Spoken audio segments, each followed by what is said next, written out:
तो भगवान हनुमान के नाम पर गदर मचा हुआ है। हर कोई खुद को बड़ा हनुमान भक्त साबित करने की कोशिश में है। इस होड़ में हदें पार हो रही है और मामला राजद्रोह तक पहुंच गया है। लेकिन सवाल यह है कि अचानक हर किसी को हनुमान की जरूरत क्यों महसूस होने लगी है। पार्टी चाहे कोई भी हो, बिना हनुमान उनकी सियासत अधूरी क्यों होने लगी है। श्री के बाहर मैं जाऊंगी, हनुमान चालीसा का पाठन मैं करूंगी। अगर किसी में ताकत है, किसी में दम है, तो नवनीत राणा को रोक के दिखाना। दादागिरी करून याल तर दादागिरी कशी मोडायची ते सुद्धा आम्हाला शिवसेना प्रमुखांनी हिंदुत्वाच्या व्याख्यात समजून सांगितलेलं आहे। हर रोज 5 बार आजान लाउडस्पीकर से दी जाती है, तब किसी को कोई दिक्कत नहीं हुई। महाराष्ट्र के मुख्यमंत्री को भी कोई दिक्कत नहीं हुई। हनुमान चालीसा का विषय है, इसलिए सारी दिक्कत है। दूसरे के घर में घुसकर अगर आप माहौल खराब करोगे हनुमान चालीसा के नाम पर, तो आपके ऊपर गुनाह है। हनुमान चालीसा पढ़ना माहौल खराब करना होता है? ये क्या सेक्युलरिज्म है? आज की तारीख में जिसका गवाह पूरा हिंदुस्तान।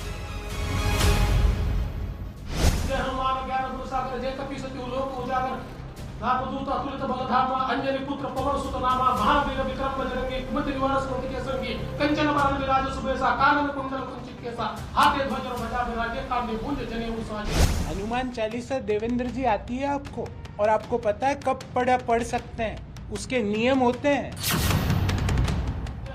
देश की चारों दिशाओं में हनुमान चालीसा के श्लोक नहीं, शोर गूंज रहे हैं। शोर इसलिए क्योंकि उसमें आस्था के साथ साथ स्वार्थ और राजनीति शामिल हो गई है।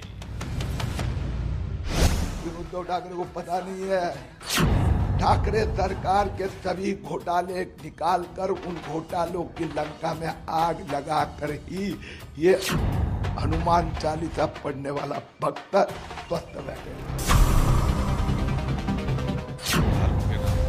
नफरत पैदा करता है तो उसका नाम है भारतीय जनता पार्टी के तथाकथित गंदे ढंग से, गंदे मन से, गंदे विचार से यह हनुमान चालीसा का पाठ होगा। हनुमान चालीसा वर्सेस अजान के विवाद ने ऐसा तूल पकड़ा कि मानो देश की पूरी सियासत इस इकलौते मुद्दे पर आकर खड़ी हो गई है। जिद इस बात की कि लाउड स्पीकर पर आवाज किसकी गूंजेगी, अजान की या फिर हनुमान चालीसा की। ये जिद बाला साहेब ठाकरे के भतीजे और महाराष्ट्र नवनिर्माण सेना के प्रमुख राज ठाकरे ने शुरू की थी। राज ठाकरे ने महाराष्ट्र सरकार को 3 मई तक मस्जिदों से लाउड स्पीकर हटवाने की चेतावनी दी थी। पण आज 12 तारीख आहे, 12 ते 3 मे महाराष्ट्रातल्या सगळ्या मशिदींवरच्या मौलवींशी तुम्ही त्यांना बोलवून घ्या, त्यांना सांगा सर्व मशिदींवरचे लाऊडस्पीकर हे उतरले गेले पाहिजेत, खाली आले पाहिजेत। 3 तारखेनंतर तुम्हाला कोणताही त्रास आमच्याकडनं होणार नाही।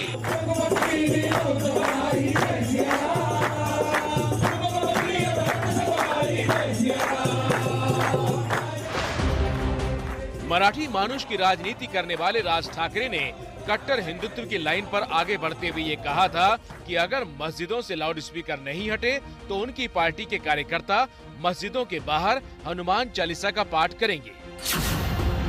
राज ठाकरे की इस चेतावनी के बाद मथुरा से लेकर काशी तक लाउड स्पीकर पर हनुमान चालीसा बजती और सुनाई देने लगी। लेकिन इस मुद्दे को राज ठाकरे से छीनने का काम किया अमरावती की निर्दलीय सांसद नवनीत राणा ने।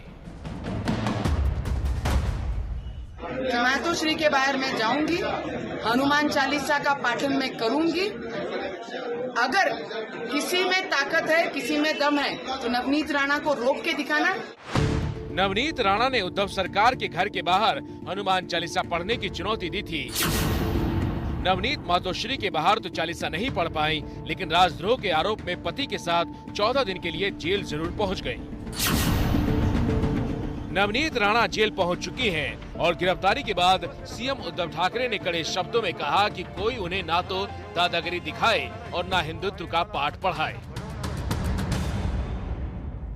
जिकडे हनुमान चालीसा असेल पढ़ा, रामदास स्वामींनी सुद्धा मारुती स्तोत्र लिहून ठेवले, अप्रतिम आहे, भीमरूपी महारुद्रा। ते भीमरूप आणि महारुद्र काय असतं ते शिवसेना जर तुम्ही अंगावर आला तर दाखवायला कमी पडणार नाही, कारण आमचं हिंदुत्व हे हनुमानाच्या गदेसारखं गदाधारी आहे. या घरी यायचं या, पण दादागिरी करून याल तर दादागिरी कशी मोडायची ते सुद्धा आम्हाला शिवसेना प्रमुखांनी हिंदुत्वाच्या व्याख्यात समजून सांगितलं. हनुमान चालीसा का पाठ कोई करेगा तो उस पे राजद्रोह का मुकदमा लग जाएगा. लेकिन राजद्रोह का आरोप लगाकर नवनीत राणा को जेल भेजने पर बीजेपी महाराष्ट्र सरकार के खिलाफ हमलावर हो चुकी है. किरीट सोमैया से लेकर पूर्व सीएम फडणवीस तक और गौरव भाटिया से लेकर अमित मालवीय तक पूरी बीजेपी ब्रिगेड उद्धव से हनुमान चालीसा और नमाज के नाम भेदभाव करने का आरोप लगा रही है. दशकों से सड़कों पर नमाज पढ़ी जाती है. हर रोज 5 बार आजान लाउडस्पीकर से दी जाती है. तब किसी को कोई दिक्कत नहीं हुई. सिर्फ क्योंकि हनुमान चालीसा का विषय है इसलिए सारी दिक्कत है. घर पर आकर पढ़ लीजिए. क्यों? मुसलमान सड़कों पर नमाज पढ़े उस पर आपको आपत्ति नहीं है, लेकिन अगर कोई हनुमान चालीसा करना चाहता है तो वो घर में बैठ के हनुमान चालीसा पढ़े. सवाल ये है कि सबको क्यों चाहिए हनुमान का साथ? तो जवाब सीधा सा है कि पार्टियां उसी मुद्दे पर फोकस करती हैं जिससे उन्हें राजनीतिक तौर पर सबसे ज्यादा फायदे की उम्मीद हो, और पार्टियों के लिए फायदा मतलब वोट. देश के अलग अलग राज्यों में भगवान हनुमान का नाम सुनाई दे रहा है, क्योंकि 2024 के लोकसभा चुनाव से पहले मुंबई से लेकर गुजरात तक चुनाव की लंबी लाइन है. अगले कुछ महीनों में मुंबई नगर निगम के चुनाव होने वाले हैं. दिल्ली नगर निगम के चुनाव भी इसी साल होने हैं. इसी साल के आखिर में नवंबर दिसंबर में गुजरात और हिमाचल प्रदेश में विधानसभा चुनाव हैं. अगले साल मई महीने में कर्नाटक में चुनाव हैं, जबकि अगले साल के आखिर में नवंबर और दिसंबर में मध्य प्रदेश, राजस्थान, छत्तीसगढ़, मिजोरम और तेलंगाना में चुनाव होने हैं. अब आप कहेंगे कि चुनाव से बजरंग बली का क्या रिश्ता है? रिश्ता है और बड़ा मजबूत रिश्ता है. चुनाव और हनुमान के रिश्ते की झलक 2018 में राजस्थान चुनाव के वक्त मिली थी, जब योगी वहां प्रचार करने पहुंचे थे. बजरंगबली हमारे भारतीय परंपरा में एक ऐसे लोक देवता है जो स्वयं वनवासी हैं, दलित हैं, वंचित हैं. पूरे भारतीय समुदाय को उत्तर से लेकर दक्षिण तक, पूरब से पश्चिम तक सबको जोड़ने का कार्य बजरंगबली करते हैं. इसके बाद तो होड़ मच गई. बजरंगबली सिर्फ जातियों में नहीं बटे, बल्कि धर्म तक में बंटने लगे. हनुमान जी, बजरंगबली, पवन पुत्र, अंजनी पुत्र, वो अंजनी पुत्र जो है वो 100% हमारा जो मानना है वो मुसलमान है. प्रथम दुनिया के इस सृष्टि पर, इस वर्ल्ड में प्रथम आदिवासी नेता तो वो हनुमान जी हैं. जो हनुमान जी की प्रवृत्ति है वो जाटों की प्रवृत्ति से मिलती है, इसलिए मैंने कहा एक हनुमान जी जाट ही होंगे. हनुमान जी और भगवान राम वो आर्य थे. 2019 लोकसभा चुनाव में यूपी के सीएम योगी आदित्यनाथ ने एक बार फिर बजरंग बली का नाम चुनाव प्रचार में लिया. लोकसभा चुनाव में बीजेपी ने बम्पर जीत हासिल की थी, और इसमें हनुमान जी का कितना योगदान है ये तो कहना मुश्किल है, लेकिन उन्होंने जो किया वो दूसरी पार्टियों के लिए मिसाल है, और इसका सबसे ज्यादा अनुसरण दिल्ली के मुख्यमंत्री अरविंद केजरीवाल ने किया. आरती कीजिए हनुमान लला की, दुष्ट दलन रघुनाथ कला की. 2020 दिल्ली विधानसभा चुनाव के दौरान केजरीवाल अचानक हनुमान भक्त दिखाई देने लगे थे. चुनाव में जीत हासिल करने के बाद भी मंदिर जाकर दर्शन किए. शपथ ग्रहण वाले दिन तिलक लगाकर मंच पर पहुंचे. हालांकि वो बात अलग है कि इससे पहले 2 बार जब केजरीवाल ने सीएम पद की शपथ ली थी तब तिलक लगाकर नहीं गए थे, और न ही जीत के बाद हनुमान जी के दर्शन किए थे. कुल मिलाकर बजरंग बली चुनाव अभियान का हिस्सा बन गए और यूपी चुनाव के दौरान भी उनकी मौजूदगी बनी रही. कोई बाहुबली नहीं है तो सिर्फ बजरंग बली है और कोई नहीं है भाई. जैसे ही बजरंगबली और अजान का नाम एक साथ आता है तो सबसे पहले ध्रुवीकरण की स्थिति बनती है, यानी हिंदू और मुस्लिम वोट का बंट जाना.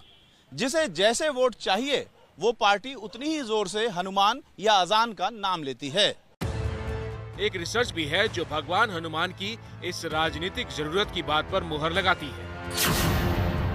अमेरिकी एजेंसी प्यू रिसर्च ने नवंबर 2019, मार्च 2020 के दौरान भारत के 30,000 लोगों से बात की, जिसके आंकड़े पिछले साल जून में जारी किए गए थे। रिसर्च के मुताबिक सर्वे में लगभग 97% भारतीयों ने भगवान में आस्था व्यक्त की। भारत में हिंदुओं के बीच सबसे लोकप्रिय देवता शिव हैं। करीब 45% हिंदुओं के आराध्य भगवान शिव हैं। इसके बाद सबसे ज्यादा लोग हनुमान जी को अपना इष्ट मानते हैं। 17% लोगों के इष्ट भगवान राम हैं, जबकि 35% लोगों के इष्ट भगवान हनुमान हैं।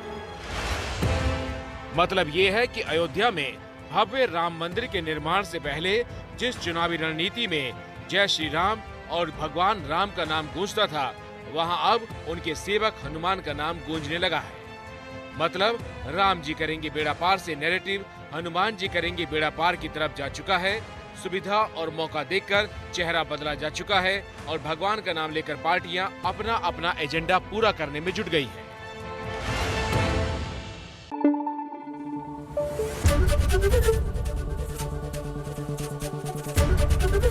एबीपी न्यूज आपको रखे आगे।